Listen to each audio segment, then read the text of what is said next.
এখনই নয়, আরও ১.৫ বছর অপেক্ষা করতে হবে ঢাকা এলিভেটেড এক্সপ্রেসওয়ের পূর্ণাঙ্গ সুবিধা পেতে। কেননা শেয়ার পরিবর্তন, বিদেশি ঠিকাদার ও আদালতের স্থগিতাদেশে থেমেছিল কাজ। এর মধ্যে সকল জটিলতা কেটে গেলেও প্রকল্প বাস্তবায়নের কর্তৃপক্ষের নতুন প্রতিশ্রুতি কতটা রক্ষা হবে সেটাই এখন নগরবাসীর বড় প্রশ্ন। ক্যামেরার পেছনে অনুপ দত্ত ও মোবারক শুভকে সঙ্গে নিয়ে বিস্তারিত জানাবেন রিপোর্টার আলামিন তুষার। লোহার জংধরা নির্মাণ সামগ্রী ঢেকে রেখেছে প্রকৃতি, তাই তো লতানো বিরুৎ আর পাখিরা খুঁজছে নিজেদের জায়গা। জানান দিচ্ছে দিনের পর দিন পড়ে আছে নির্মাণ কাজ।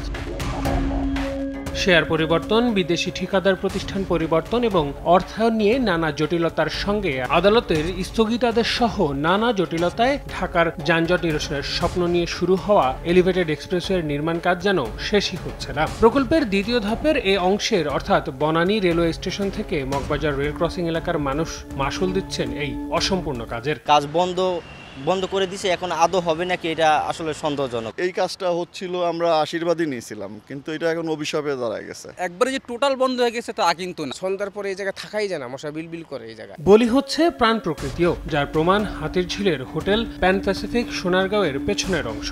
দুর্গন্ধ আর দূষণে এসব এলাকায় বেড়েছে মশার উপদ্রবটাও। এমনকি মগবাজার রেল ক্রসিং থেকে কুতুবখালী অংশের তৃতীয় ধাপের শুরু হওয়া কাজ দীর্ঘদিন পড়ে থাকায় অভিযোগ আছে সেখান থেকে চুরি হয়েছে নির্মাণ সামগ্রীও। পাইলিং হয়েছে এবং কয়েকটা পিলারের কাজ করছে, এটা হয়েছে।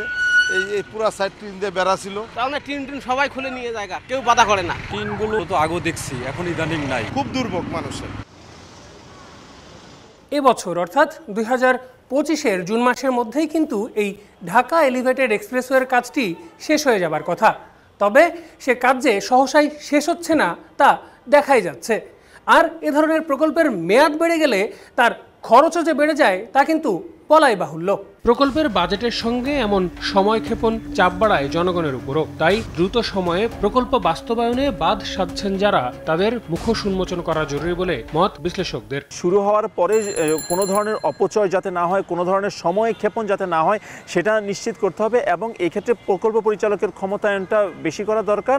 এবং ভবিষ্যতে যদি এ ধরনের কোনো সময় নষ্ট হয় বা কোনো দুর্ভোগ হয় সেক্ষেত্রে যে কারণে যার খামখেয়ালিতে এই সমস্যা হচ্ছে তাকে অবশ্যই আইনের আওতায় বা নিয়ম অনুযায়ী ব্যবস্থা নেওয়া প্রয়োজন। যদিও এরই মধ্যে প্রশাসনিক জটিলতা দূর হয়েছে, শুরু হয়েছে নতুন করে কর্মী নিয়োগও। আসছে বছর 31 ডিসেম্বরের মধ্যে সম্পূর্ণ কাজ শেষ করার কথা জানিয়েছেন প্রকল্প সংশ্লিষ্ট কর্মকর্তারা। এমনকি পরিবেশকে গুরুত্ব দিয়ে পান্থকুঞ্জ অংশের জটিলতা নিরসনের আশ্বাস দিলেন বাংলাদেশ সেতু কর্তৃপক্ষের নির্বাহী পরিচালক। সমন্বয়ের মাধ্যমে আমরা এগিয়ে যেতে চাই। গাছ কাটার ফলে যে ক্ষতিটুকু হচ্ছে সেটা পুষিয়ে নেওয়ার জন্য আমাদের বিকল্প কাজ রয়েছে। ডিসেম্বর 2026 পর্যন্ত আছে।